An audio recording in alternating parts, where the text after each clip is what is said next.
While with many indie titles, I've come to appreciate the fact that simplicity can sometimes be a path to satisfying play. I can't say that appears to be universally true either.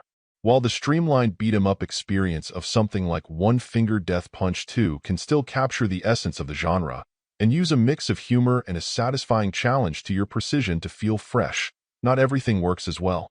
I think fighting games may be the most challenging genre to strip the complexity out of, and I believe that Sclash illustrates that problem well, being well executed but ultimately quite shallow overall.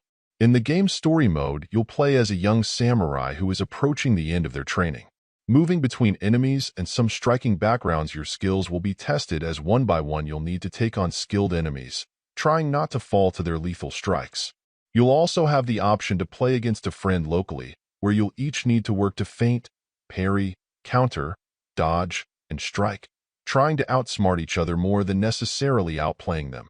There can be a challenge to that, and perhaps some delicious tension as any moment could be the end, but I don't find that's enough for a game to keep your interest for long.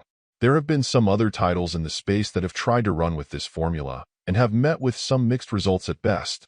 The best example I can think of would be Nidhogg and its sequel, certainly delivering some of that same tense combat, but then pairing it with quite a bit of quirk and weirdness to help add some flavor. Here, you'll absolutely need to be able to keep an eye on your stamina, as well as your breath, in order to ensure you'll be able to make your next move.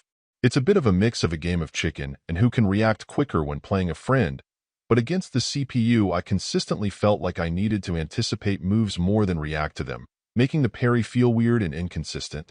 On the whole, I think two things bring the experience down a bit.